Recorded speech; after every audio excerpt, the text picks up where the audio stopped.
Hey girl, hey. Hey boys, hey. Welcome back to my channel. It's Mama BuDeez here. Welcome, welcome, welcome. This is a place where we do not hate, we participate, we articulate, and we speculate. And sometimes, if you get out of line, we regulate. So hit that subscribe button, hit that notification button, and feel free to share your opinions in the comments because they do not have to match mine. We are reading Discovery, so we want to show respect. Let's try and show the utmost respect to the victims of this crime. This is a horrible tragedy. There is very sensitive topics and subjects in this discovery, so I am giving you a trigger warning, very sensitive adult material. So be aware. There are things like autopsy reports and very, very tragic things that most people would not want to see in their lifetime. So I am only reading the discovery so we can actually figure out what is not true that is being put out there. Hi, little lady DI. You must have sent your email to the wrong person. Here is my email. Double check that you sent it to this one because I don't have an email from you, love.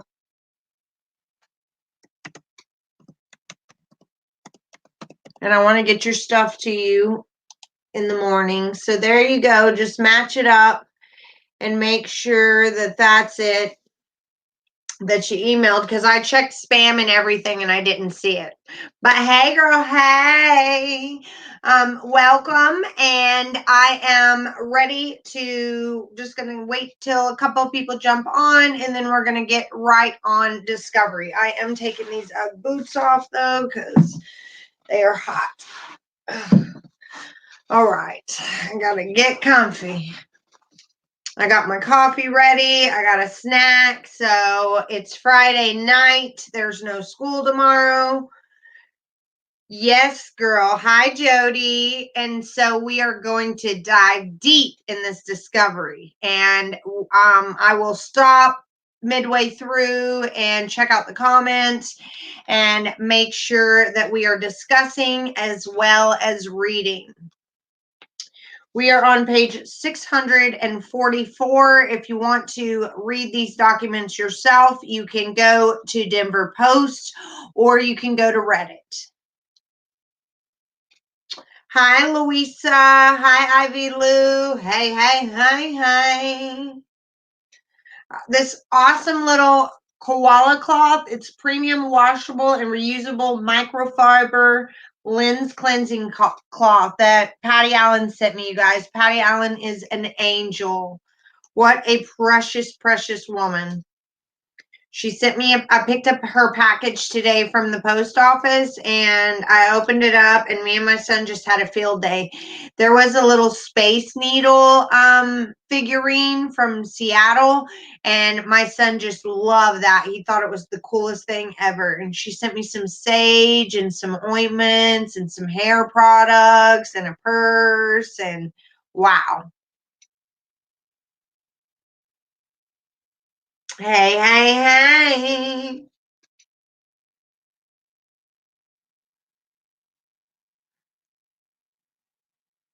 All right.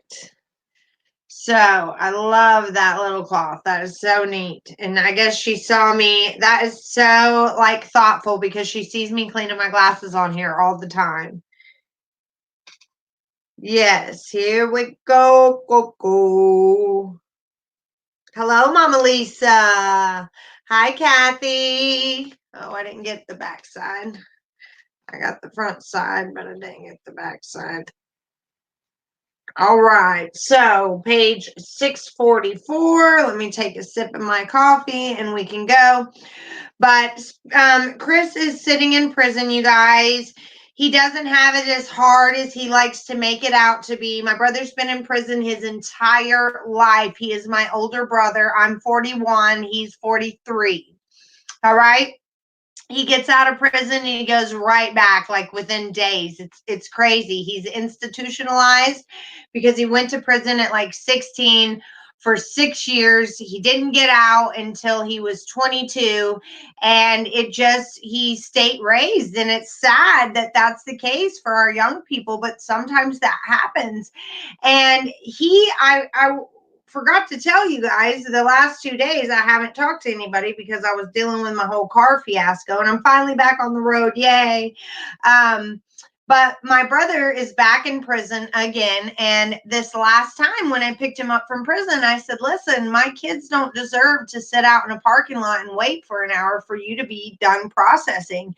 I said, Uncle James has been picked up from prison so many times that we can't do this. And the last time he got picked up, I didn't even have a car. My car had just got repossessed, and I didn't have a way to get him. And I had to like pay someone money to pick him up. And oh no, that was the time before last. So this last time I had a car and I went and picked him up, and I told whenever they're getting ready to get released, you get a call from their caseworker. And their caseworker calls to make sure that it's okay for them to live with you, because evidently they have to have somewhere to go before they release them. And so I just got so tired of doing this over and over again with my older brother that I asked the caseworker when they called the last time, I said, yeah, I'm coming to get him, but what would happen if I didn't? What would happen if I said, you know what, I'm tired of picking him up from prison. I'm not coming to get him. She said he would be held here for a couple more days until we found a place to put him, but then we would put him in a halfway house. And so, and when he went in every time, he would write me letters and tell me, he would check boxes off on these snack packages that you can get every 3 months. You can buy $100 worth of Debbie snacks and drinks and stuff. And he would send me his list and have me send it to him. And he would even be in solitary or whatever, or on confinement for getting a strike or whatever it's called. And he would still get the package in confinement. They would have to deliver it to him. So I would spend $100 every 3 months. And this is on top of him calling me every day and putting money on the phone, adding money to the phone because it was wearing off. Plus he would call and say that he needed to see the doctor, and it cost $20 to see the doctor. And so I was putting money on his books at the same time. So he's had it cushion jail. And so this last time I realized that I was enabling him, and I did not cut him off without a warning. When I picked him up from prison this last time, I said, listen, when your caseworker called, I asked her what would happen to you if I didn't come get you. I said, my kids aren't coming to another prison to get you again. I said, my son's 8 years old. He's done this so much throughout his young life. He doesn't deserve to have to do this. And so I'm not coming to get you from jail anymore, or prison. You can't come and stay with me anymore. If you go back to jail this time, I'm done. And I already asked your caseworker what would happen, and they said that you would go to a halfway house. Well, I get a call the other day and a voicemail. I randomly check my voicemail. I don't know why, but I only check it like once a week. So on my voicemail, a caseworker called and said, hi, we're calling about your brother's release. He said he's coming to your house. And I haven't even answered any of his phone calls, nor got him any packages, nor put money on his books. I answered his very first call when he went in and put like $3 on the phone and told him I loved him and I was sorry with what happened. And that's it. And I haven't given him any money or answered his calls afterwards or anything. And this caseworker tells me that he's coming to stay with me. And I said, oh, no, he's not. And she said, what? And I said, I'm not picking him up. He can't come stay here. I am done doing this with him. And she said, do you want me to tell him that? I said, he knows that. This is ridiculous that he's even trying to call and come here and have me pick him up again. And the prison is an hour away from here. So not only does my son have to sit in the parking lot for an hour, he has to ride in the car an hour there and ride in the car an hour back. And it's just We're done with that. And so you cannot enable these people. You cannot, try to pretend and make light and make it Club Med up in there. They are there to be punished, period. And so even I was guilty of that with my family members. And so it's so easy to make excuses for them. It's so easy to say they're my brother, I love them. But in all actuality, you are enabling. So remember that. If you're okay with enabling and it being your fault that they keep going in and out of there because you keep making it so cush for them, then that's good. That's fine. That's your business. But I'm not okay with that anymore. He just might not go back this time because I'm done. So we'll see. To be continued. Let's get to Discovery.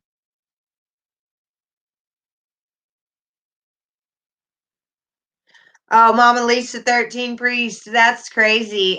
Does it run in your family? Because mine and my brother's dad had a brother that died in prison. Like our cousin's dad was in prison almost his whole life. And he just recently died like 3-4 years ago in prison.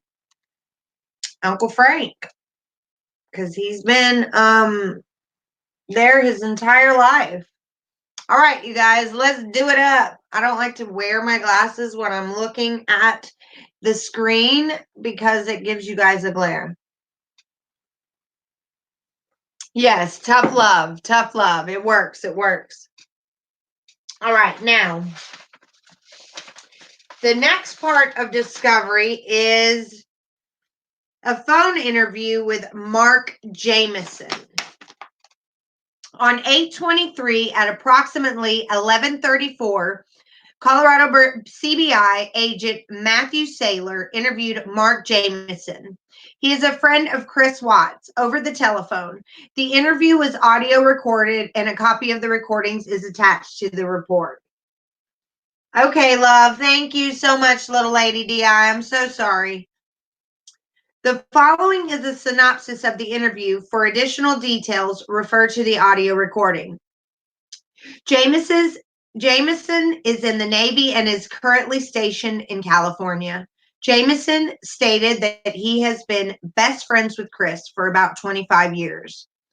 I'm going to call him Jay so I don't have to keep saying Jameson. Jay said he has met Chris, his wife Shanann Watts, on several occasions, as well as their daughters Bella Watts and Celeste Watts. Jay said that he and Chris stay in contact via phone calls and text messages. Jay said he grew up with Chris in North Carolina. He said the last time he spoke with Chris was on Tuesday before Chris's confession on 8/14 via text message. Jay said that he sent Chris a text saying he hoped everyone was okay and he knew that Chris was busy and to reach out to him if he needed anything. Jay said that Chris responded saying thanks and that he had been very busy. Jay said that prior to that, he had text message conversation approximately a week and a half before Shanann and the girls went missing. And he told Chris to reach out to him and talk to him. Jay said that Chris texted back, but he never called, and they never saw each other. Jay said that he knew Chris was busy and that he had a lot going on with his family, such as Shanann and Chris's mom fighting again. Jay said Chris's mom, Cindy, called him about it and that he was upset with Chris for letting this go on. Jay said that he told Chris that it had to stop, the fighting between Shanann and Cindy. Jay said that Chris replied that he understood and told Jay that he and Shanann were going to separate and get a divorce. Jay told Chris that he was there if he needed to talk and told him to reach out to him some more, but Chris never did. Jay said that Shanann and Cindy were fighting over Celeste eating ice cream that Celeste was allergic to. Jay said that Cindy kicked Shanann out of the house. Jay said shortly after this that Cindy called him crying, worried that she had lost Chris because Shanann would turn Chris against her, as has happened in the past. Jay said that this is what prompted him to reach out to Chris with the text message. Now, when Jay is retelling this story, Jameson, Mr. says Mark Jameson. Okay. When Mark is telling the story, he says that Cindy kicked Shanann out. He also says that Cindy called him to tell him, which is Chris's best friend, what mom calls a best friend of her son to complain about his wife. I don't get that. And it's funny when Cindy tells the story to Mark over the phone, because she calls him, according to this, she tells him that she kicks Shanann out. She wants everyone to know that she kicks Shanann out. She wants to look like she's a firm, stand firm, dominant woman. But when she's talking to Chris or telling her story to law enforcement, she says she took the kids and went on a ride and left Shanann there, and that Shanann called her dad to leave. That Shanann was the one that wanted to leave with the girls with Frank. So when she's boasting about it to Chris's friend, she says she kicked Shanann out. This is the first time we've heard this story that Cindy kicked Shanann out, because Mark is telling it, and this is what Cindy has told Mark. Isn't that just crazy, you guys?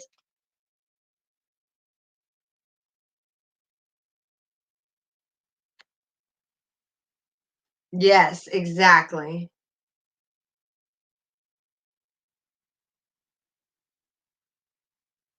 Yay. Hey, Dorothy. Yes, he is a nutbag. Exactly. So, Mark said that Shanann and Cindy were fine. Oh, I already read that. Mark said that when Shanann and Chris were engaged, that there was a huge fight between Shanann and Cindy, and everyone in Chris's family felt that Shanann was turning Chris against them. Mark said that initially Chris was taking Shanann's side, but that after a while, Shanann and Chris's family made amends and patched up the relationship. Mark said that when this recent fight occurred, it was like they were going back to square one. Mark said that Chris was initially taking Shanann's side with the most current fight, but Cindy then contacted him and told him that Chris and Shanann were going to separate. Chris told Mark in text messages that he had seen the true side of Shanann and was done with her and didn't want to be with her anymore. Mark said that he told Chris that he knew this would be a big event in his life and to reach out to him. Chris told him that he would, but never did. So Chris can tell everybody that him and Shanann were getting a divorce, but Shanann. He told the realtor, of course, he told her after he killed Shanann, but before he killed Shanann, he was telling his parents, he told his sister, he told this Mark guy, he's telling everybody except for Shanann. He should have told Shanann these things, and all these people that have been told by Chris should have told Shanann these things while she was in North Carolina, so she wouldn't have came back to Colorado.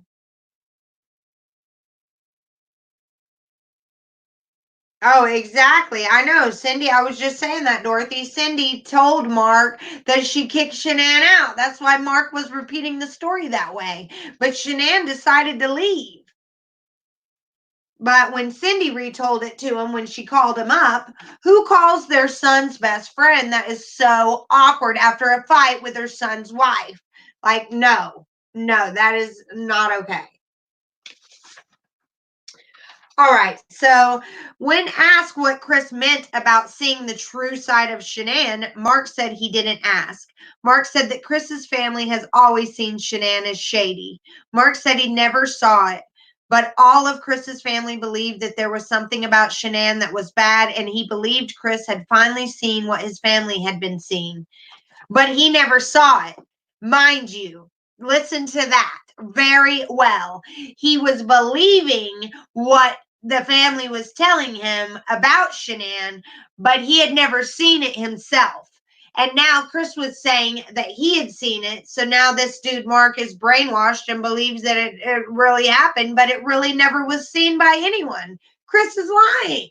And so was the family. When asked what Chris' family saw in Shanann, Mark said that they felt she was very shady and had a dark past, such as sleeping with her old boss even when she was with Chris, and having money issues with her old boss. Mark said they told him they felt that Shanann was very conniving. Mark said that when he saw Shanann, he didn't see that, and that she was very pleasant because it was lies. You only heard that crap from Cindy and Ronnie. Maybe not even Ronnie, maybe just Cindy.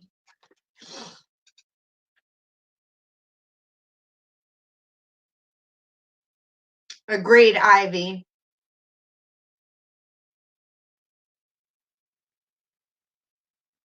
She is. And it's hereditary. So she's a psychopath, and her son inherited his psychopath tendency. Okay. Or his psychopathy. Mark said he never trusted Shanann because of all the things that Chris's family were telling him, but that he never saw any of those things in Shanann himself. Then why believe it? I don't understand. See, I'm always the type of person, look, that I got to get burned myself. I'm not just going to go on what somebody says, because I've had people run my name across the mud when I didn't even deserve it and it wasn't true. So I'm not just going to believe at what people's opinions are about somebody. I'm going to form my own. I'm a big girl. I can decide whether or not somebody is being facetious or not, or that somebody's intentions are bad, or somebody has ulterior motives. I'm a big girl. So Mark said that Chris never specifically told him what was causing him to want to separate from Shanann, but he told Chris about his conversation with Cindy and what Cindy was saying, and Chris confirmed that he had seen that side of Shanann and that he was done. Mark said that he hasn't seen a change in Chris recently in their conversations, but could see in his eyes that he was stressed and worn out. Mark said Chris has always been a nice guy with no signs of a dark side and has always been a great friend. Mark said he saw Chris and Shanann in July in San Diego when they came out for a trip for Thrive. Mark said he drove to San Diego and saw them one day, and that Chris was the same as he's always been. When asked what his opinion of Shanann was, Mark said that initially he liked her. He said that when Chris first met her, he was very excited and that he was excited for Chris. Mark said over the years, Chris' family had issues with her and she had an equal issue with them. Mark said that he started to get the feeling that there was something to what they felt about Shanann since they were closer to her than he was, as he was just Chris's friend. Mark said that every time he was around them, Chris and Shanann were good, and Shanann never exhibited the traits that Chris's family saw. Mark said that he never saw what Chris's family did. Mark said Chris never told about seeing the things in Shanann that his family did, but Mark never asked him about it either. Mark said that Chris has always been a quiet guy and only opens up to people he is comfortable with. Mark said that Chris is the type of guy who would do anything for you, and that he's been there for him several times when he was going through things. Mark said that Chris is a good guy and that this is all a big shock. Mark said that Chris loved his daughters very much. Mark said that he has never seen a side to Chris, and that Chris is very much like his mother, Cindy, and that they both are sweet-hearted people. Wow. When asked what ways Chris dealt with conflict and issues in his life, Mark said that he and Chris hadn't even talked as much over the last 2 or 3 years, but that if Chris was going through something serious, he would reach out to him. Mark said that Chris also had a lot of support and friends in Colorado that he spoke to more often than him. Mark said he believed Chris's routine was to go to work and take care of his family, and that was it. When asked, Mark said he didn't know who Chris's friends in Colorado were and said he'd never met any of them. Mark said he didn't know any of other friends of Chris that we could talk to. And Mark said he believed that a lot of people that Chris knew, he knew through Shanann and they were her friends. When asked, Mark said he didn't have any other information that we should know or know of anyone we should talk to other than Chris's family. End of report. So that was the report on Mark. Let's read some comments.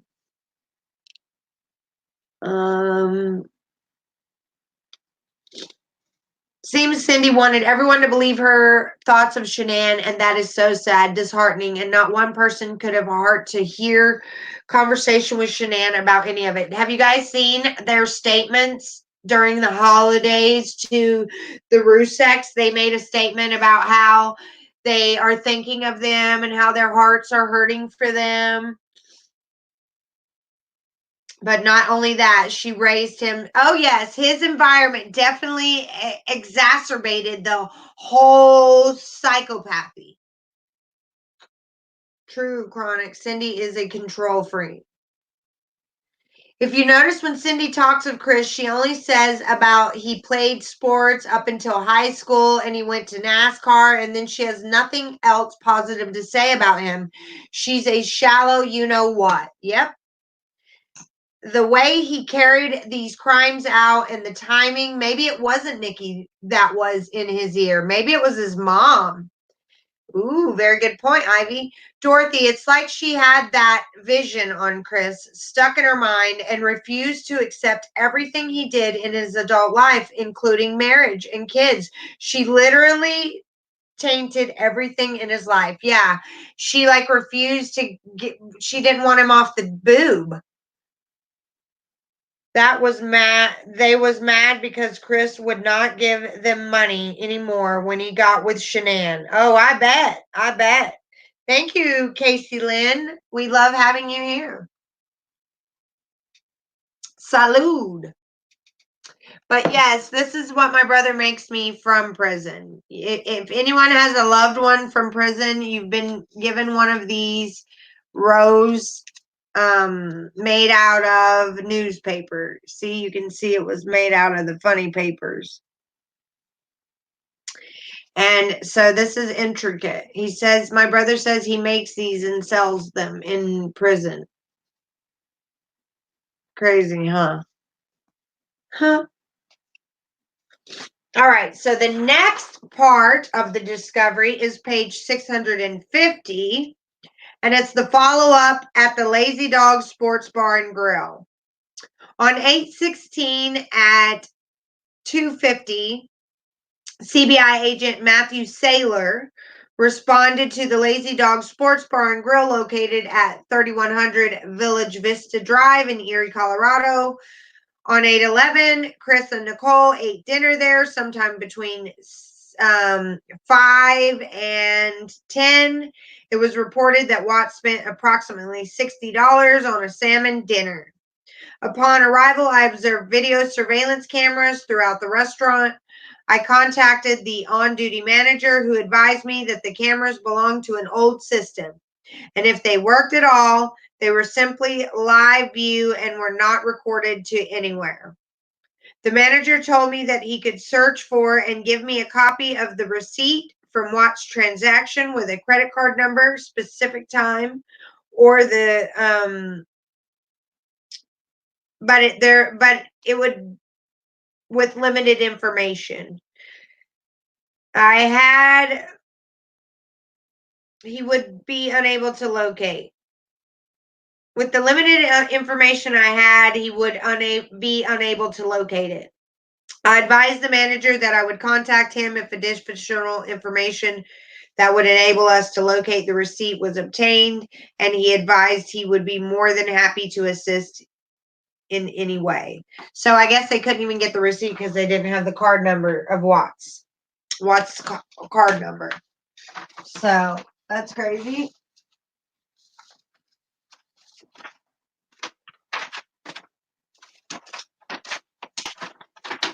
Okay. It's raining here. Let's see.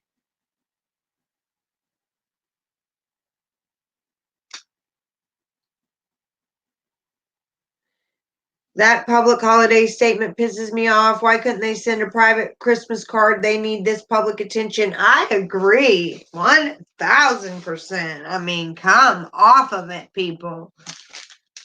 All right, so the next thing we're going to read is, I'm going to eat this really fast.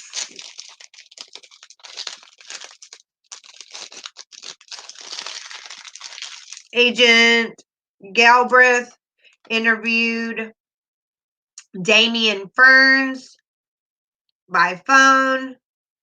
Oh, this is about Trent Boult, I think. That's next.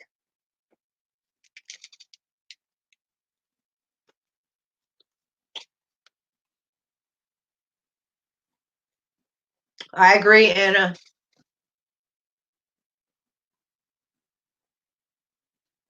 Yes, he was using gift cards all the way up until the night before the murder, or the night of the murders, when he used his card. It's like he just didn't care.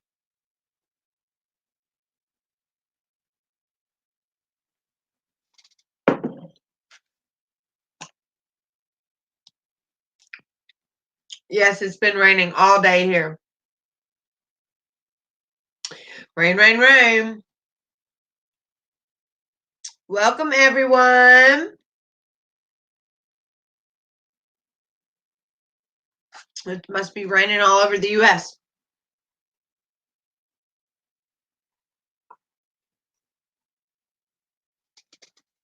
Okay, I'm going to wolf this down.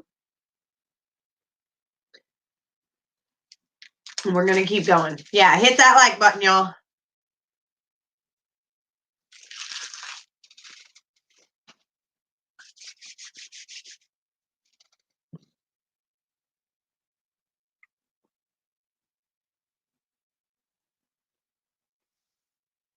I love me some Fig Newtons. Or Little Debbie Fig Bars. What's your favorite Little Debbie?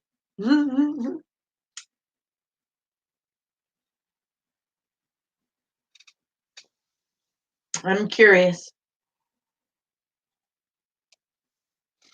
A lot of people don't eat them at all because it's mostly unhealthy stuff. It's insane what's going on with AD and Lex Calia. I know. Isn't that like a cease and desist? They're like battling back and forth. Give us the tea, Cynthia. Or is that what it is? It's about how he served her a cease and desist.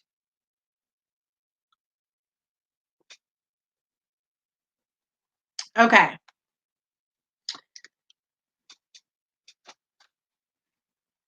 Yeah, I haven't been seeing it. I don't watch AD.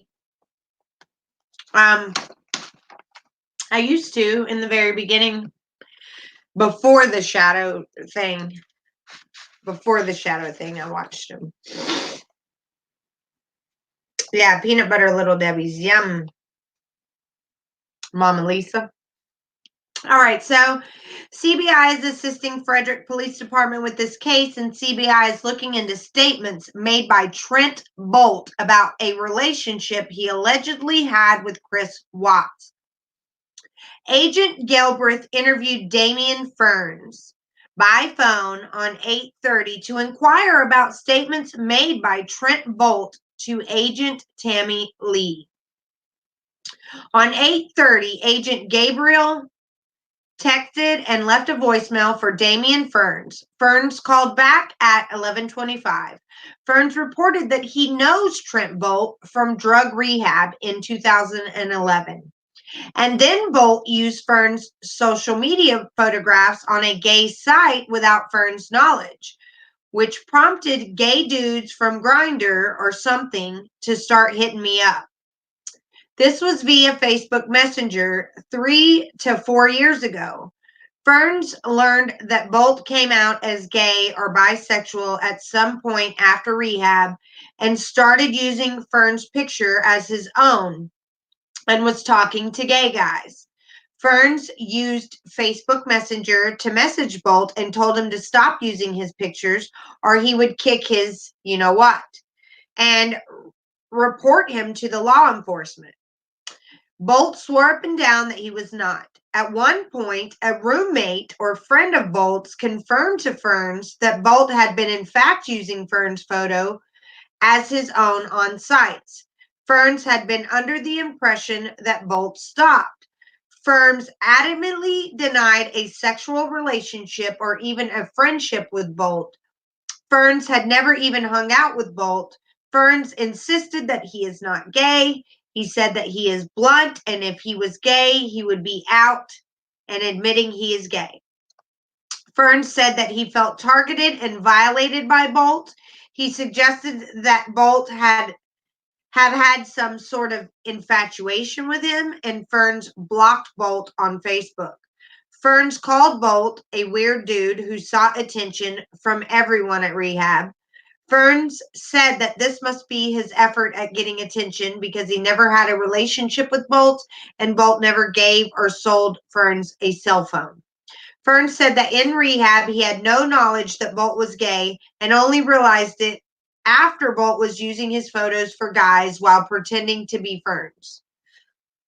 Ferns was very confused as to why he was being contacted in the Chris Watts investigation. I explained to him that Boult took to social media and then media alleging a relationship with Chris Watts.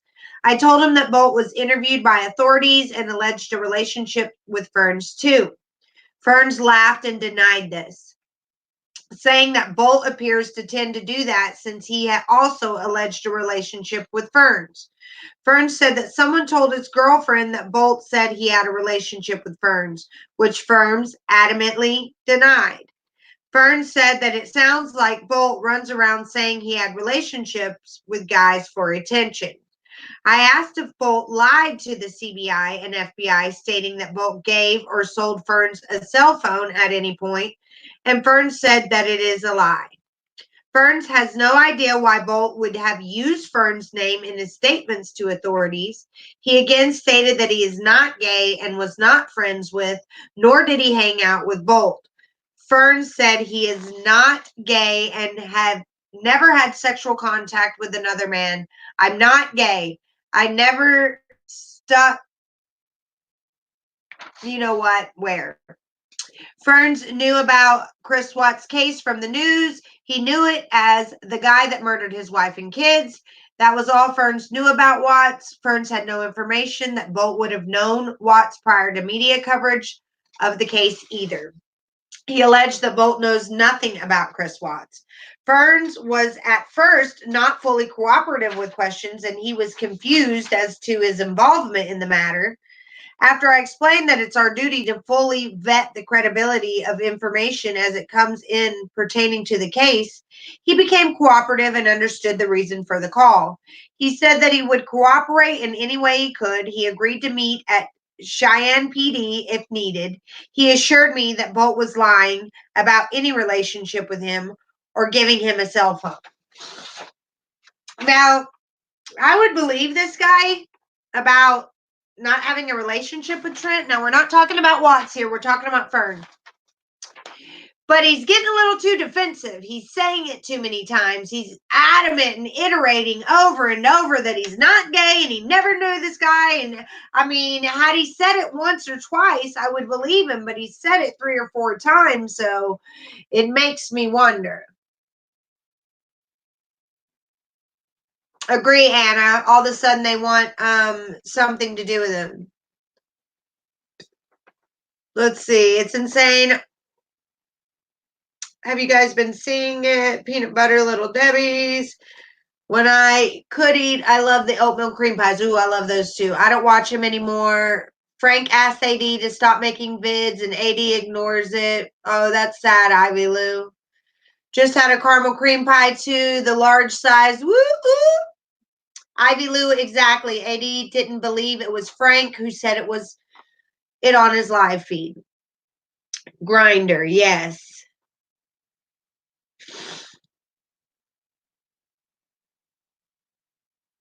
There's a video up on his and Frank Jr.'s channel. Oh, wow. Oh, I've seen the video on Frank Jr.'s channel, actually. But not Frank Sr.'s. Okay, so, Ferns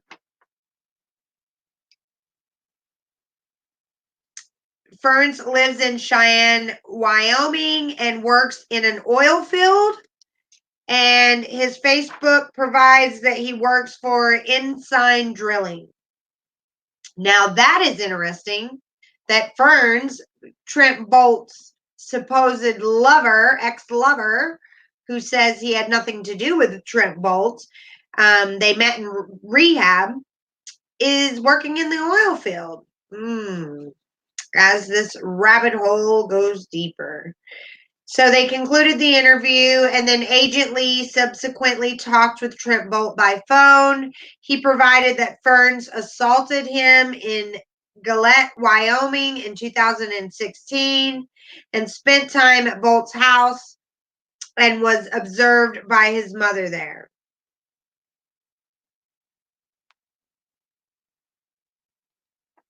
Oh, so he's saying that he's been to his house before and that his mom has seen him at his house before. Wow. Yeah, I've seen the video on Frankie Jr.'s channel. Okay, so I didn't know that. That's crazy. So on 8:30, Agent Galbraith got back in touch with Ferns by phone to inquire further. I asked Ferns possibly ever assaulted Boult in Gillette, Wyoming, and he denied that and told me that I could contact his lawyer for any additional questions and gave his lawyer's name. So they called the lawyer's number, but it was an incorrect number. And they searched for the lawyer online and located the lawyer's number. And they left a message with the secretary, and she asked which client the call was pertaining to, and I provided the last name of Ferns, and the secretary said Damien, which I confirmed.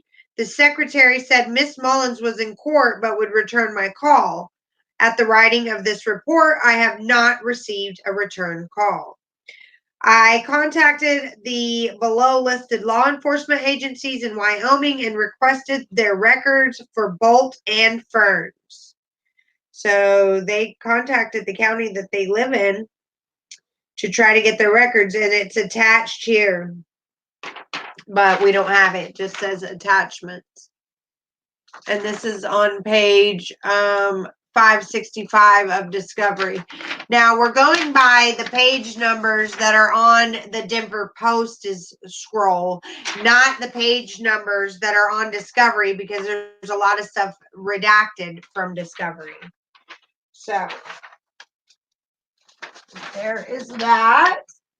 Next, we are on page 658.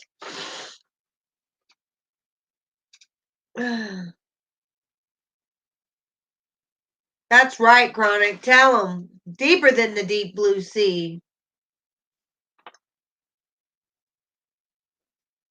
Amen. Hey, Studebaker. All right, so the next thing we are reading is Trent Boult. Looks like something about Trent Boult. Anyway, on Wednesday, August 29th, 2018, CBI agent Tammy Lee was informed of a potential witness who came forward and claimed he had a homosexual relationship with Christopher Watts. Chris was arrested on Wednesday, August 15th for the murder of his wife, Shanann, and 2 young daughters. The witness was initially identified through Facebook profile name as Trent Boult. Trent Boult was 28. He lived in Glen Rock, Wyoming. And on Wednesday, August 29th, I called Frederick Police Department, Detective David Boemhover, and spoke with him about Trent Boult. I was aware Boult had made a post to the Facebook page, Chris Watts, accused killer of Shanann Ann Watts and children. The post, which is attached to this report, was as follows. And that Dave Baumhover is the one that has like serious PTSD from this case, you guys. He quit in March of 2019 because he can't even go out in public and see little girls because it triggers PTSD flashbacks from the girls in the crude oil. So that case has affected way more than just the family of Shanann and Chris. There are people that are no longer in law enforcement because of this case. This case has horrified them to the point that they can no longer do the job that they used to love. That is sick, Chris. So this is what the post said that Trent made. I guess it was in a group. So I wanted to get on here because I've been getting Facebook messages and phone calls from people asking me how I knew Chris, why I had relations with a married man, people trying to blackmail me and threaten to expose me. When I first got the call from authorities due to messages on app he had on his phone, the last thing I wanted was my name out there. But after all, this SHIT, I'd rather me tell my side rather than someone else. I met Chris last summer. We had relations off and on from last June up until March or April.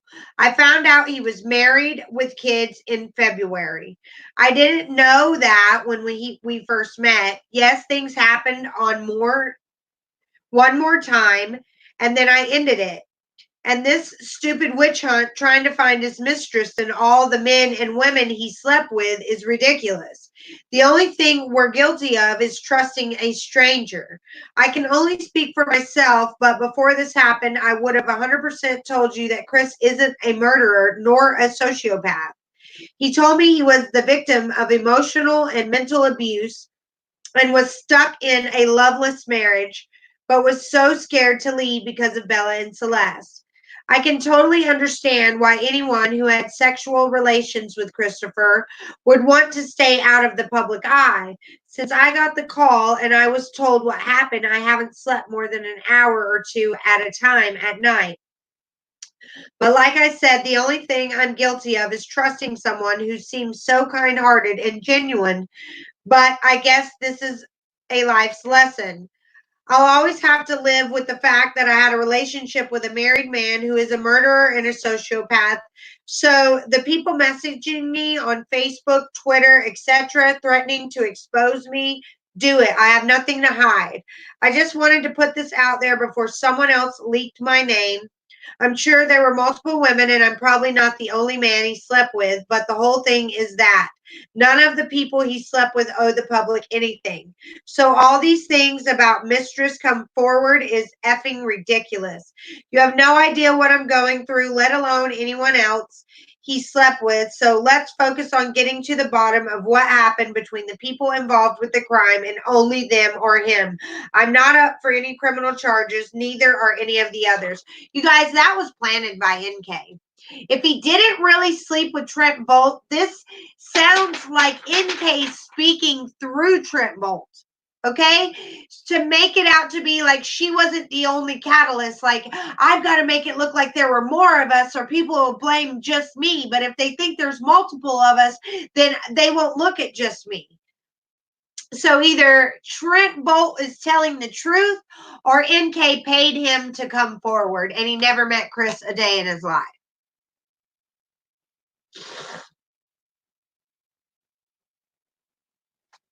So, I mean, it sounds as if NK were speaking through Trent Boult's mouth. This is exactly, and when someone's defending themselves, they don't keep saying, and the others aren't responsible. I'm not the only one, and the others. If you guys heard that, rewind it and listen to it if you need to again. But this literally sounds like letters from NK being posted, like she said, hey, if you come forward and say that you had a relationship with Chris, I'll pay you such and such money or whatever. And remember, you guys, this is for entertainment purposes only. I'm speculating. All parties are innocent until proven guilty in a court of law. She could have had absolutely nothing to do with it. That's my disclaimer.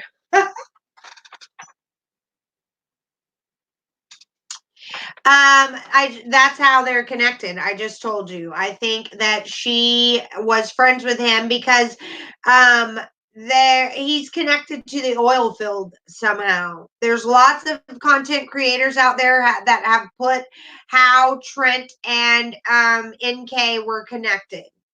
Like NK's best friend has Trent Boult's cousin on her Facebook page. And then you go to Trent, her friend Danielle has Trent Boult's cousin on her Facebook page. So you go to his cousin's Facebook page and you see Trent on there. So that's how they're connected.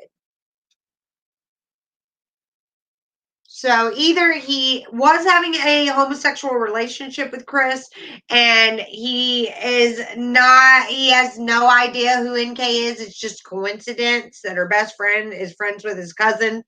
Highly coincidental. That's crazy. Or she put him up to this. Or it has absolutely nothing to do with it at all. Remember, we got to keep an open mind because we don't know. Just because you think a certain way and I think a certain way doesn't make it, truth or gospel or whatever.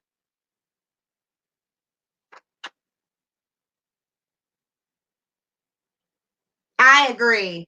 Some metro bisexual boy isn't going to sound like that, right?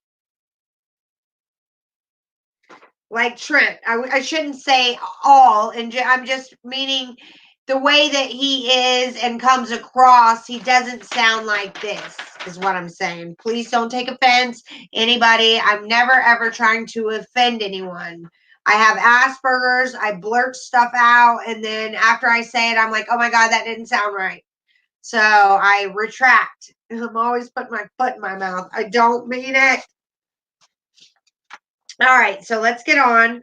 I was also aware that Boult had given an anonymous interview to Ashley Banfield on her program, Crime and Justice, on Headline News. During the program, Boult indicated that he had almost 10-month affair with Chris and had met Bella and Celeste. Detective Baumover requested I attempt to locate Boult and interview him regarding his alleged relationship with Chris Watts. I located a cellular number for Boult and then called to speak with him. I identified myself to Trent, who indicated everything has blown up. Trent explained he was a nurse and was currently working in Wyoming. Trent indicated he would be back in Fort Collins the following day and would come to the CBI for an interview. Trent requested I text him the address for my office. I asked Trent if he was okay, and he said he was getting drug around by social media. I asked Trent how long he knew Chris, and he indicated he had known Chris from June 2017 until March or April of 2018. I asked Trent if he already spoke to someone in law enforcement, and he said no. Trent said someone called him and lied to him, telling him they were affiliated with law enforcement. So he asked to meet them and see their credentials. I thanked Boult for speaking with me and disconnected the phone call. So,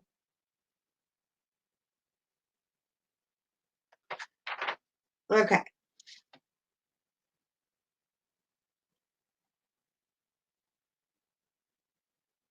One second.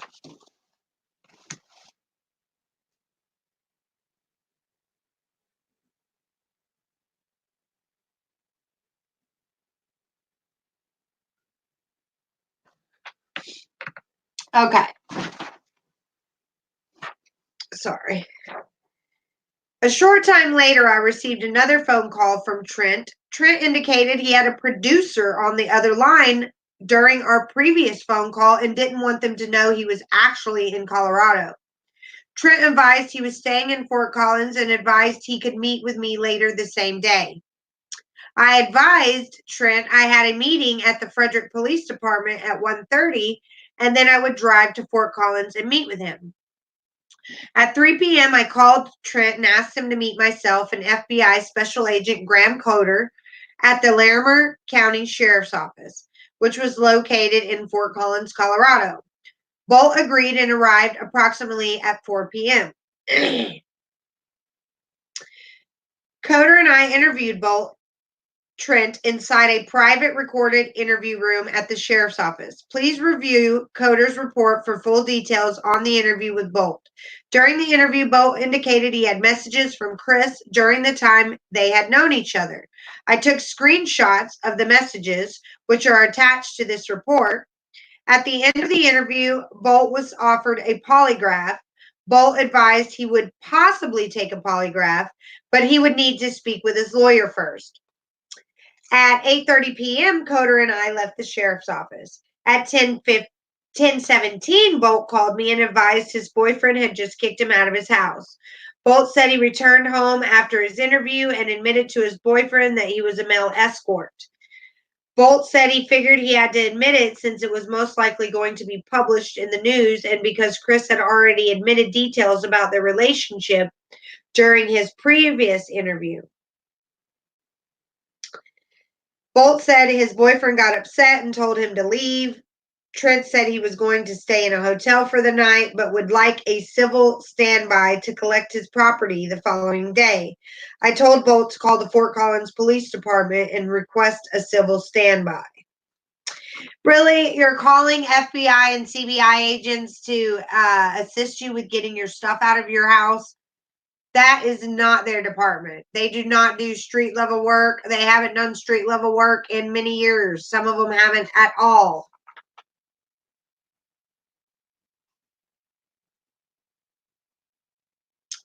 Oh my God, I listened to all the guys he worked with. It was awful. Yes, it was.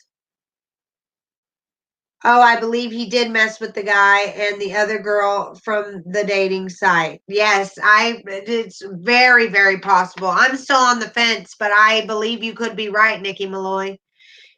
Nikki, I couldn't imagine being any of the rescue crew, oil workers, detectives had to see the, oh my, me either. Me either. To ever see anything degloved. Oh my God, like that's just, that in itself is traumatizing. Yes, he is sick, sick. Psychopath and communal narcissist. So then it says,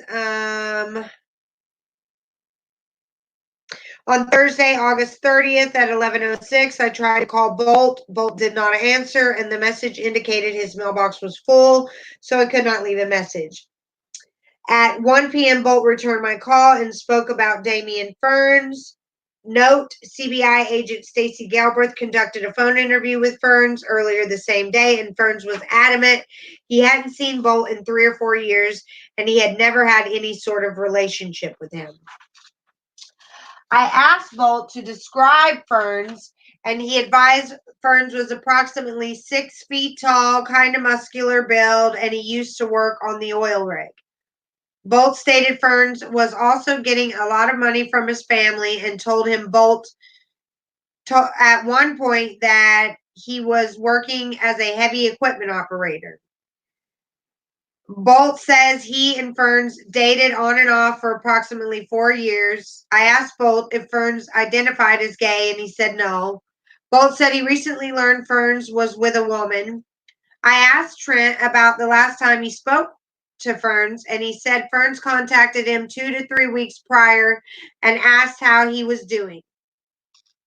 Trent said Ferns had also been to his parents' home in Casper, Wyoming, which his parents could verify. Trent said Ferns talked to him about wanting to purchase a new truck. I asked Trent to explain the domestic between he and Ferns, and Trent said it occurred around 2016 in Gillette, Wyoming. Boult said the incident occurred at a gas station, and Ferns tried to rip him out of the passenger window of a vehicle. Trent said the employees at the gas station called the police, and Ferns told Boult he had been charged with a crime related to the incident. I asked Trent if his parents could confirm Ferns had visited their residence within the past year, and he said yes. Trent said his father would most likely not talk to the police because he was old-fashioned, but his mother would probably be willing to speak with me. Trent said he would call his mother first and make sure she was okay with him giving the CBI her information. Boult called back a short time later and advised his mother said it was fine and her name was Colleen Boult. They gave her phone number and she thanked Boult and disconnected the phone call. At 3:10, she received a phone call from Boult, who advised he received an email from the Colorado Public Defender's Office, more specifically, Brooke Mendoza. Boult said Mendoza indicated she represented Chris and wanted to speak with him. Boult asked me if he should speak with her, and I advised him I could not provide him legal advice and he would have to make that decision on his own. Boult said he understood my position, but he did not feel like speaking with him. And then they have attached audio interview with Trent Boult, audio interview with Trent Boult, initial phone call with Trent Boult, and 3 images. I guess that's supposed to be the screenshot messages. Would they not be able to tell if the messages came from his phone or not?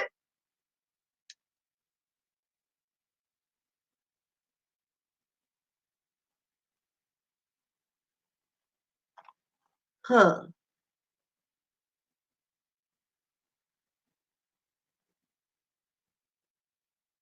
Mm-mm-mm.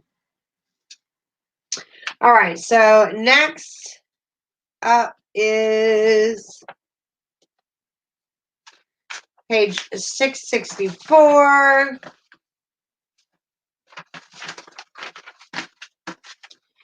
And this is on Thursday, August 30th. CBI field agent Greg Zentner interviewed Anthony Brown in connection to the Watts homicide case. Brown was identified as a co-worker of Chris Watts at Anadarko. On Thursday, August 30th, 2018, I interviewed Anthony Brown at the Anadarko office located in Platteville, Colorado. Brown worked with Chris Watts in the oil field for Anadarko. The interview was recorded. The following is a summary of the interview. Brown told me the following. Brown said he first met Chris when Brown was hired by Anadarko in August 2016. Brown said Watts was assigned to train Brown on how to check the oil wells on his route. Brown said after Watts trained him, Brown didn't have much contact with Watts. Brown said that was mainly a function of his job duties because his job requires him to work alone most of the time. Brown said Watts started talking to him about 6 months after Brown was hired. Brown said this was mainly because of the house explosion in Firestone in 2017. Brown said after the explosion, Anadarko started having more team meetings, and that was when Brown said he and Watts started to become friends. Brown said they mainly spoke about fantasy sports, but after a while, Watts started talking about his 2 daughters.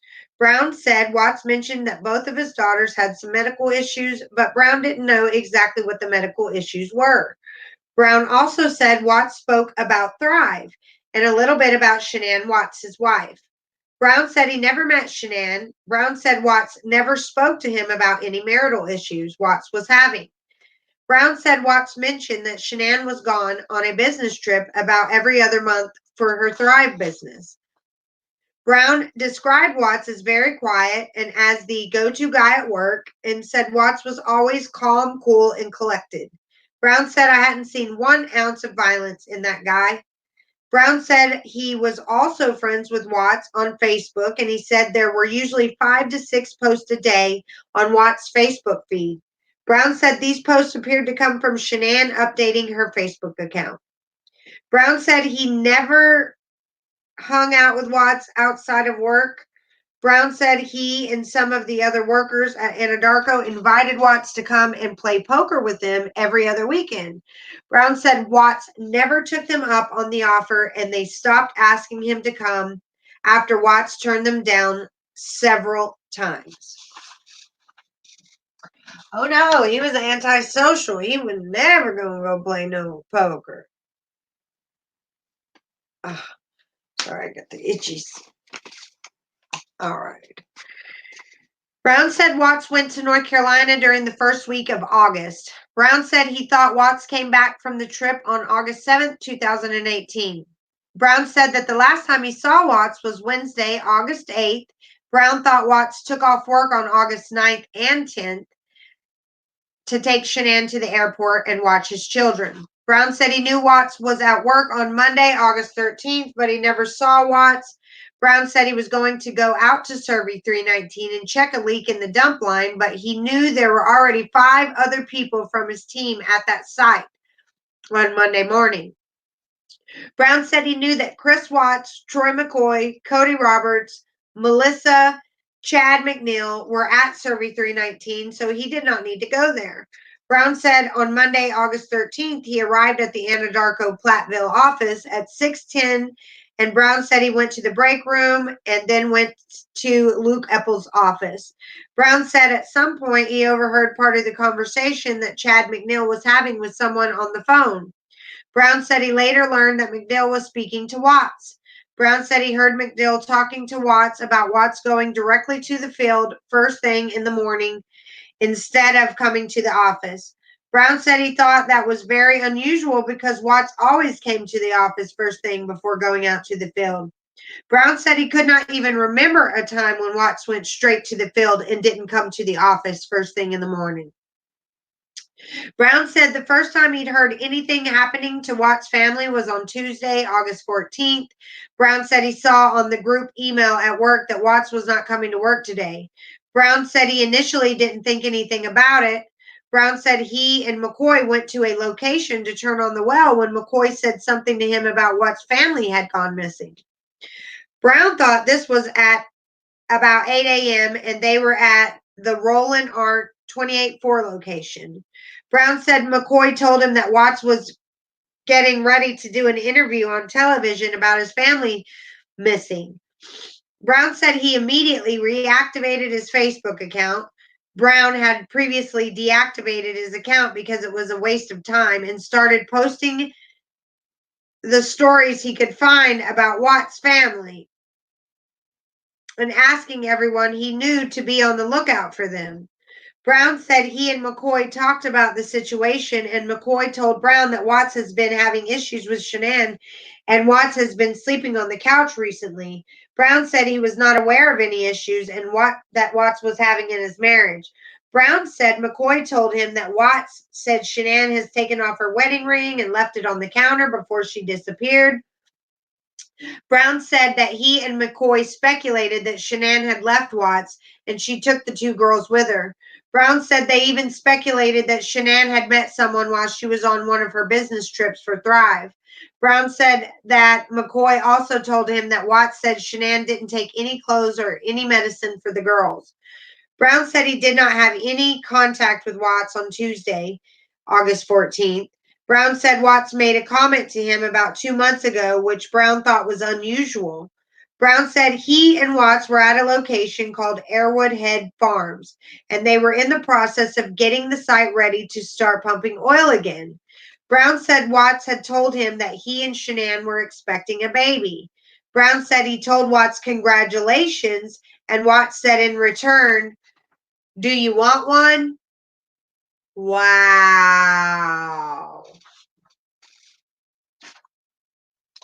So he told him they were having a baby. His boss tells him congratulations. And Watts asked him if he wants a baby. Wow. Did not pick this up the first read of the discovery. The discovery is so thick that you end up starting to skim through it the first time. And so you don't really get down and deep into it like I am now. And I did not know that. I did not know he told Brown, "Do you want one?" Brown said Watts made this comment with no emotion, and Watts didn't appear to be very excited about having another baby. Brown said he thought Watts was offering him their baby.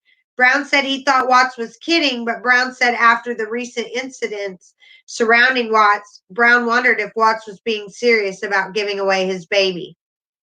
Brown said that now he has had a chance to think about the situation. He thinks Watts may have been dating a girl in the Anadarko office. Brown said he thought Watts was dating a girl named Nikki. Brown said he saw Watts and Nikki standing near the break room talking together. Brown said he thought Watts and Nikki were standing extremely close, and Brown thought that was unusual. Brown thought that happened about 5 months ago.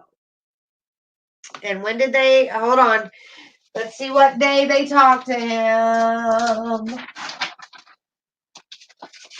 Okay.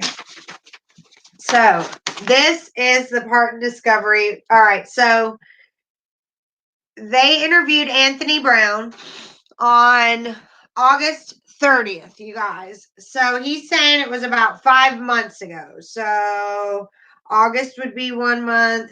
July would be the month. June. March. So March, April, May, June, July. So no, March. April, May, June, July, August. So we're talking April here. He saw them very close in April, you guys. Here is the proof. If you don't believe it, that they were dating way before May or June, then here is the proof from Anthony Brown, Discovery pages 664, 665, and 666. So isn't that the page of Discovery that bust them out about 5 months ago is page 666 of Discovery. I cannot lie to you. And it says right here, read the last line. It says that they, the very last line, Brown's thought that happened about 5 months ago. The close conversation.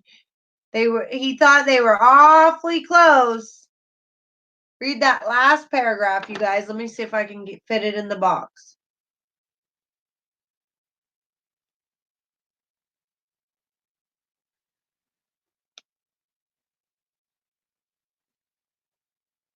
Creepy.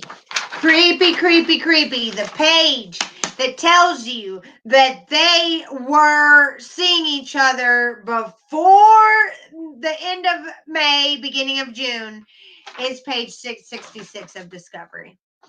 The page that bust NK out is her favorite page, probably. Yes, super scary. Super scary. The page that says that they were seen 5 months prior to this August 30th interview. So we've got to give, since it's at the end of August, we got to count August as one of those months. So we're talking April, May, June, July, August. All of April, all of May, all of June, all of July, all of August. So they were seeing each other. It had to be in March because they wouldn't be that close in the office in April if they were just meeting. So there we have it. So anyone that needs proof, you guys, you can tell them, hit them with the proof. Say go to page 664 through 666 of Discovery, and you'll find out that even an employee, Anthony Brown, that worked at Anadarko, said that he saw them in the office 5 months prior to his interview. And his interview was on August 30th. And he says, now that he had a chance to think about the situation, he thinks Watts may have been dating a girl in the Anadarko office. Anthony Brown said he thought Watts was dating a girl named Nikki. Brown said he saw Watts and Nikki standing near the break room talking together. Brown said he thought Watts and Nikki were standing extremely close, and Brown thought that was unusual. Brown thought that happened about 5 months ago. 5 months ago. Oh, I think they were dating since she Googled Shanann, or that's when they first started dating. Absolutely rambling, Ruthie. I think they were talking for a year, but that's just my own personal opinion. But I can prove in Discovery that they were talking in March. March, baby. March. They were seen canoodling 5 months prior from August 30th. So that would have been at the very beginning of April. We're talking April 1st is when they were seen canoodling. So, or the end of March 30th would have been 5 months from August 30th. So, yeah, March 30th is so he saw them 5 months prior from his interview would have been March 30th, okay? And they were already close in the office, so they had to have seen each other for 1 or 2 days. So at the end of March is when we have actually proof of it. And so I honestly believe that you don't Google somebody if you don't know them, if you don't have an agenda. And she had an agenda. You got that right, Rambling Ruthie.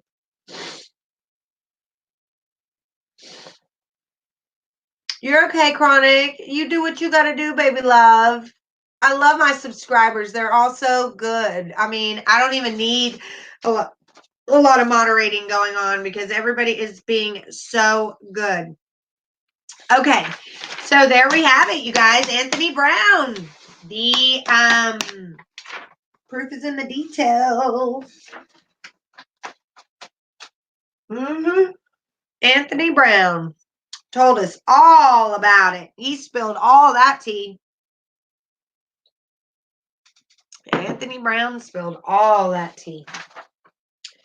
Okay, so the next part of discovery is, I'm going to step over here and blow my nose and Jewel real fast.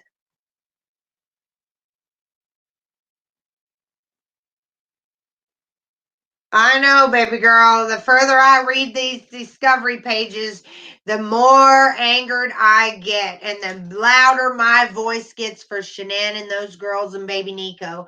Can't nobody stop me. I'm not monetizing my videos. I'm not trying to make no money. I'm just trying to put it out there that people's eyes and blinders are on to this case. Don't be blind. Open up your mind. And I didn't mean to rhyme.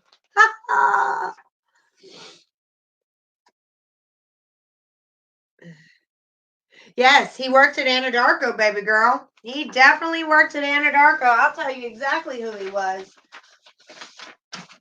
He was Anthony Brown, and he was somebody that Chris Watts was assigned to train him. He was an employee that came after Chris worked there, and his name was Anthony Brown, and Watts was assigned to train Anthony Brown. And he also said he thought it was odd that Chris went out to the field without coming to the office, because he thought it was strange that day because Chris never did that. Chris never went directly to the field. He always came to the office. So he thought that was weird when he heard Chris saying that he would do that. And then he remembered after Chris did what he did and him and Troy talked, he remembered that Chris had told him that his wife was pregnant, and he told him congratulations, and he told Anthony Brown, do you want one? So he offered him his wife's baby Nico, and was serious as all get out when he said it. And he also said that he saw him and NK next to the break room, very close to one another, and that it was about 5 months ago that they were extremely close. And so he said there was a girl at work that Chris was dating. So he is the one person that they did not hide it from.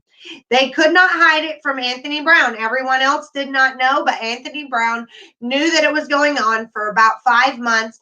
And so 5 months from his August 30th interview would have been March 30th. Yes, Rambling Ruthie. Oh, here it is. All right, so let me just step over here for 1 second. I really need some tissue.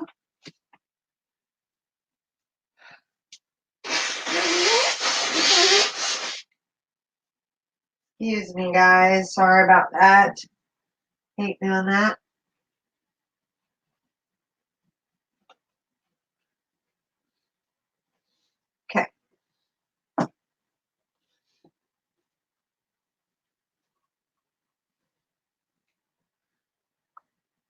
Rain, rain, go away. Please come back another day.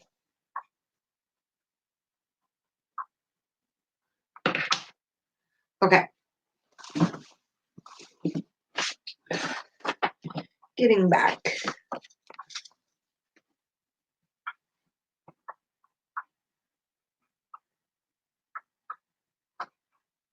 Girl, Rambling Ruthie, you need to email me then, sister. Here's my email. Let's chat.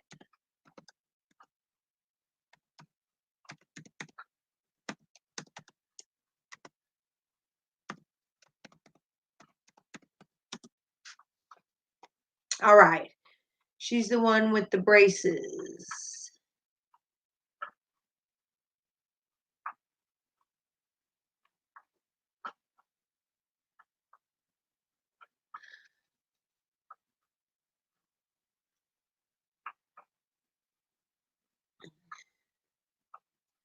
Me too. Me too. Chronic and Rambling Ruthie. Okay, so on Wednesday, September 5th, 2018, I conducted a phone interview with Trent Boult's mother, Colleen Boult. This report documents the information learned from Colleen.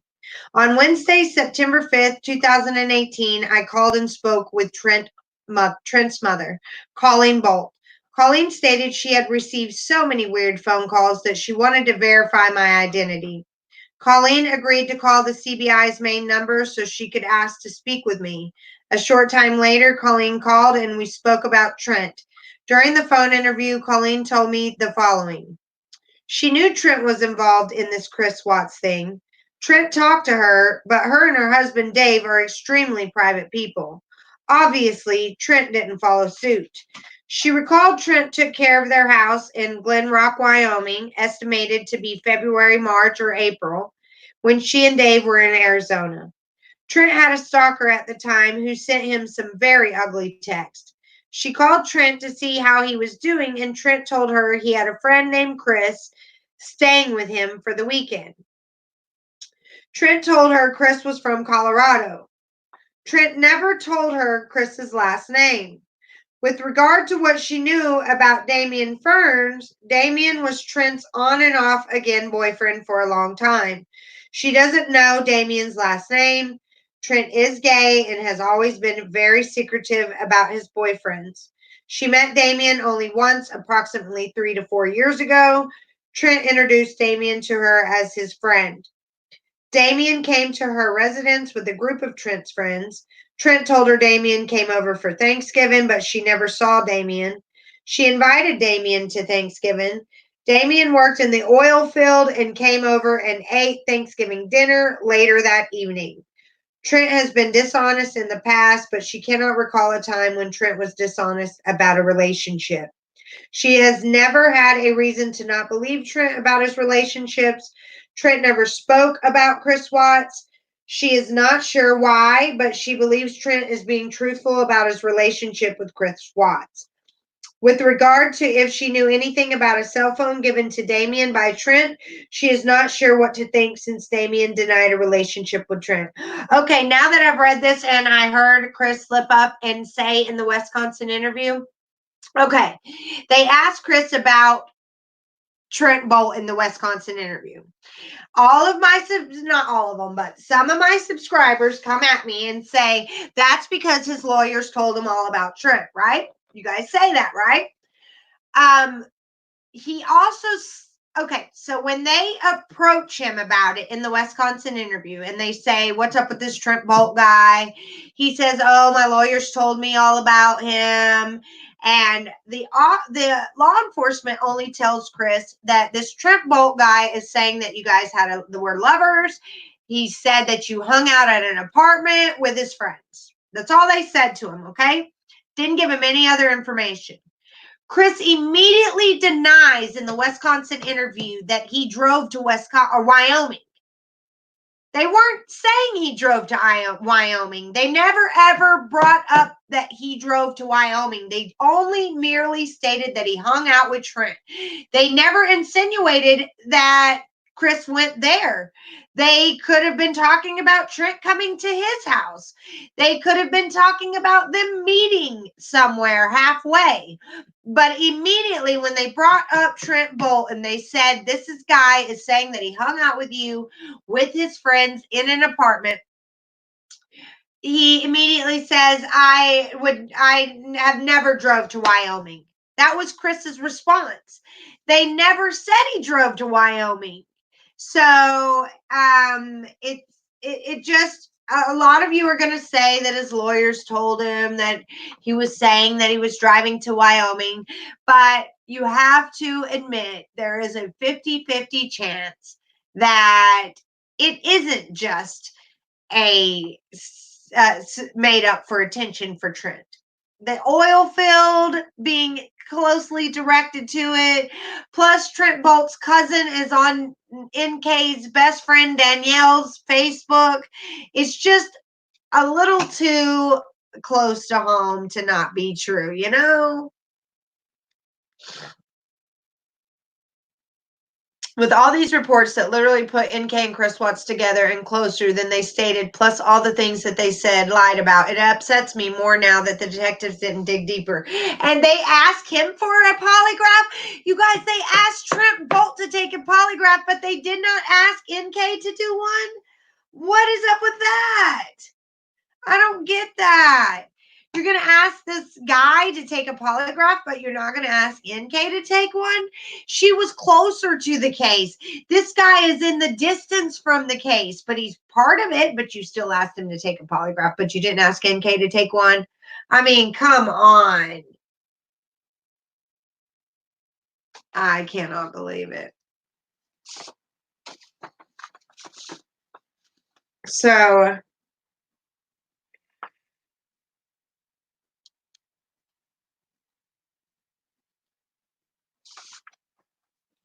all right, next up, she believed Trent was on Damien's cell phone plan, and Damien paid for Trent's cell phone.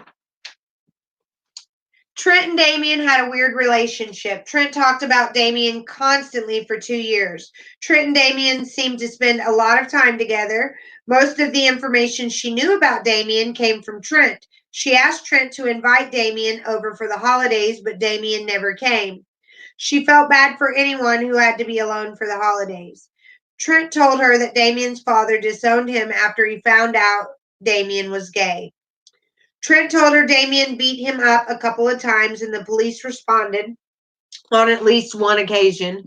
Trent told her Damien would frequently fly into rages and was hot-tempered.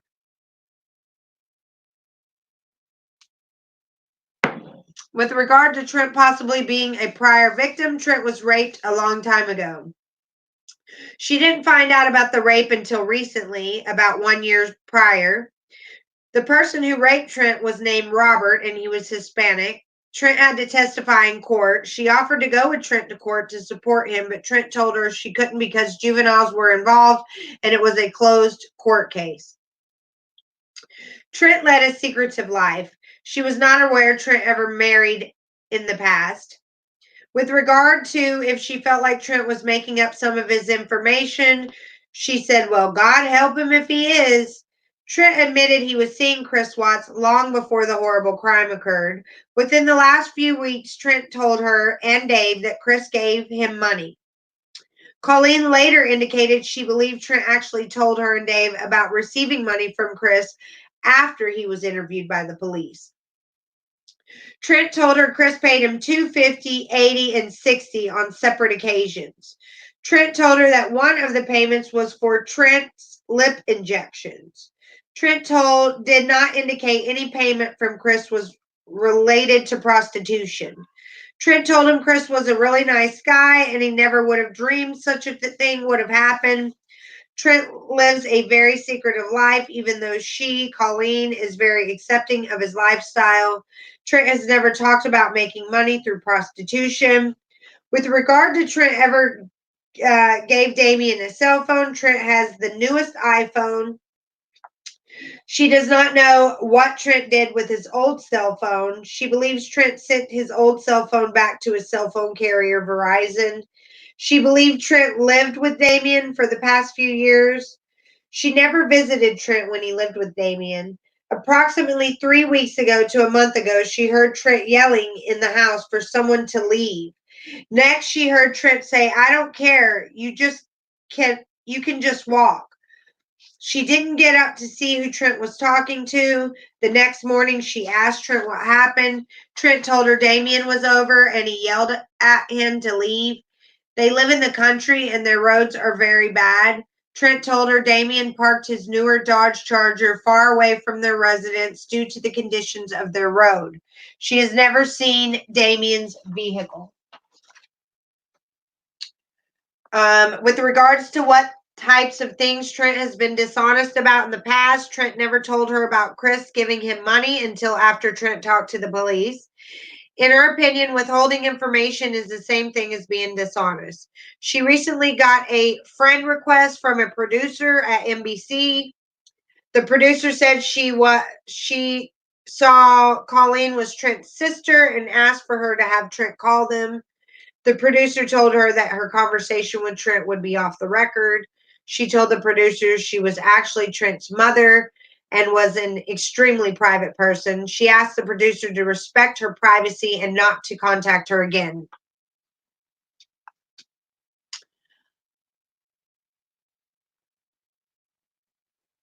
It's true. Listen to what the girl said about Chris during sexual encounter. This man has another side. People look what he did to his family. I agree. Yeah. Yep. It's the book calls him a covert narcissist and a psychopath. And so Rambling Ruthie. But sociopath, psychopath, it's all the same. Oh, I agree. I agree 100%. 1000%. Yeah, I told them that, Janine. I already told them that Trent's not a friend of Danielle's. What the trace back was is that Danielle has Trent's cousin on her Facebook page. And so when you click on Trent's cousin from Danielle's Facebook page, then you see Trent on his cousin's page. So that's how they tied all that together. Yes, you guys, it is out there in YouTube land. She is afraid that her involvement in the case could hurt her or her family. She is aware things can get leaked. Last week, the public defender's office came to their residence in Wyoming. She didn't answer the door because she thought they were Jehovah's Witnesses. She received a phone call from her neighbor a short time later who told her 2 attorneys were there looking for Trent. Dave told her they should talk to the attorneys before they go all over town asking questions about them. They talked to the attorneys but did not give them any information. The attorneys asked for Trent's phone number, but they did not give it to them. Dave is sick and had a prior liver transplant. People showing up at the door has been very stressful. She's afraid our conversation may be leaked. The attorney that showed up at the door called Trent repeatedly, but he has not talked to them. She gave Trent the name and phone number for a personal attorney.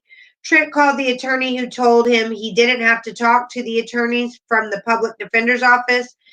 The attorney told Trent he could pay him to be his attorney, but assured Trent he didn't need an attorney. The attorney told Trent that he ended his relationship with Chris long before the crime occurred. The attorney told Trent to not waste his money. She will try to talk to Trent to get to the bottom of his information. The only reason she believed Trent was telling the truth was because he mentioned a person named Chris who visited him from Colorado. At the end of the phone interview, I thanked Colleen for speaking with me and told her I would call and speak with her the next morning. Now, you guys, I was iffy about whether or not Chris did this with Trent until I listened to Chris say it in his Wisconsin interview. He goes, "I never visited anyone in Wyoming," and no one ever told him that he visited anyone. They just said that you've hung out with this guy and you met him on an app. They never ever said that he went to Wyoming. And so for him to say, "I've never drove to Wyoming," it was just him knowing what they were talking about through and through. Oh, you're fine, Janine. You're fine, sister. Bring it on. You don't know. I need to know anything and everything that you know, just in case I don't. So if I made you feel like I didn't want you to share it, I'm sorry. That's my Asperger's too. I come across, sometimes my point is taken the wrong way, or my intentions, I guess, so to speak. So that was juicy little details. Oh my goodness. I haven't yet to be able to find the Trent. Sorry, my lip is peeling. I've yet to be able to find the Trent Boult interview. And so that was the first time I've actually heard that myself.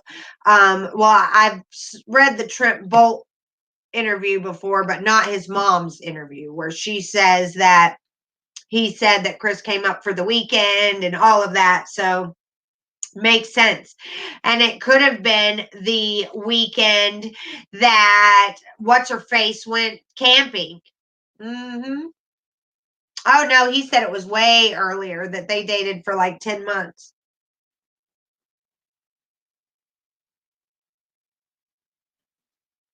Hey, hey, hey.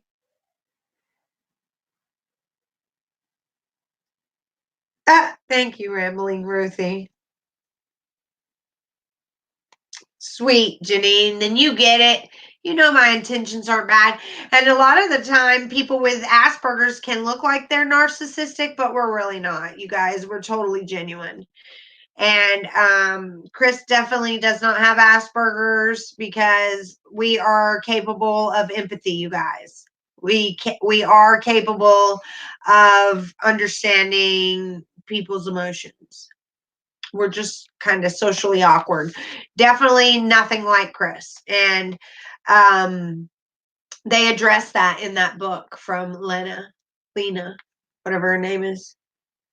So if you guys are thinking about getting that book, I highly recommend it. The first half is actual what went down, and instead of just putting discovery and interviews in a book, she actually took the time to figure out what was going on with NK during the time that Chris and Shanann are doing this. Like when something goes down with Chris and Shanann, she's telling you when NK was Googling wedding dresses. When this is going on in North Carolina, she's telling you when NK is Googling the address. So it's pretty cool. It's kind of like True Crime Colorado. They kind of piece everything together too. So if you're not subscribed to True Crime Colorado, I highly recommend subscribing to that channel. They have some very great, insightful videos about NK and what they do and don't believe she's involved in. And you guys have never seen me do a video on the red car, because I do not believe anything about the red car. I'm probably going to lose subscribers for this, but I should be able to be honest on my own channel. I don't believe that about the red car. That video could be edited. The police would have already seen that and looked into that, and it was not the shadow was found. If you're going to believe in anything, believe the shadow, I guess. But the shadow could have been the dog or anything. We still don't know if it was a child. Granted, it does look like one of the children shadow, and that Chris bend down and pick them up, but because we can't see with our own eyes, we do not know. So but I do believe the shadow more than I believe the red car, because the red car came a year later, the shadow came a few months after. So and then Chris admitted that one of the kids, or that the kids were alive, but we don't know that he's not just feeding us on feeding his narcissistic supply by using us all as puppets and just taking what he's hearing from his attorneys and putting it out there as truth. So there are lots of scenarios of what's cracking with these 3 confessions that he's given, and why he has changed his story so much. I know, Cassie Lynn, that's just wrong on 1,000 levels, and I'm very upset that she is still just free to do whatever she wants.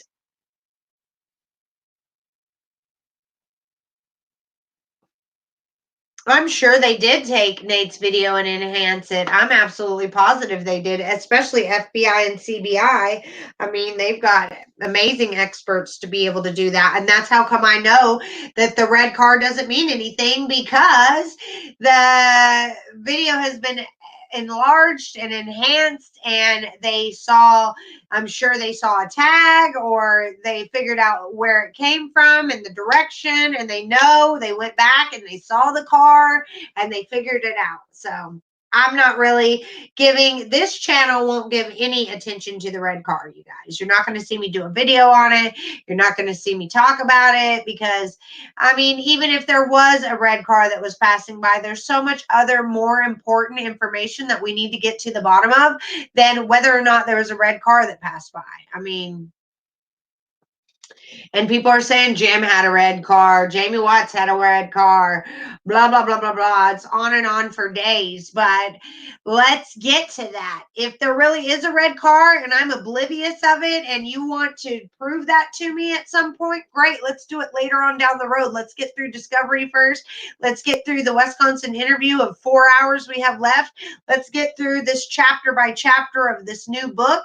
And then by then it'll be July and we'll be reading the other book, The Perfect Father, which is coming out July something, from John. I can't remember his last name, but I'll share it with you guys when the time comes.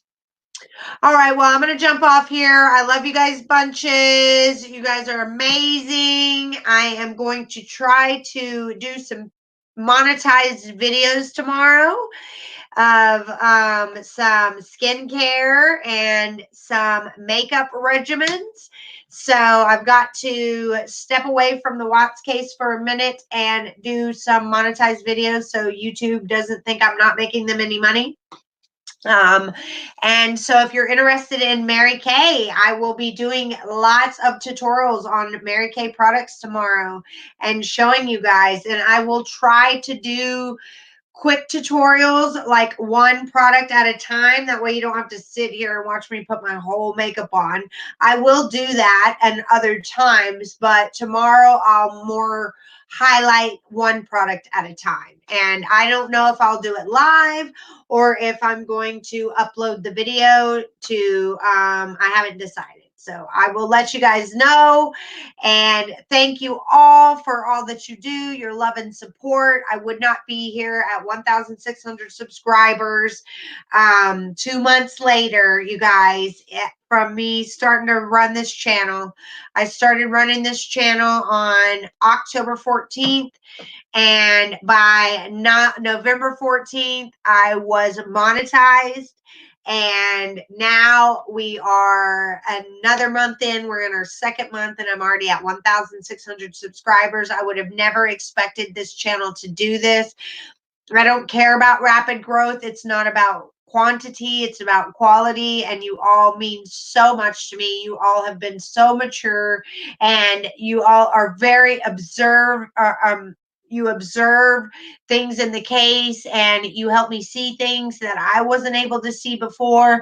And so I'm appreciative of each and every one of you. So I hope you rats are out soon too. And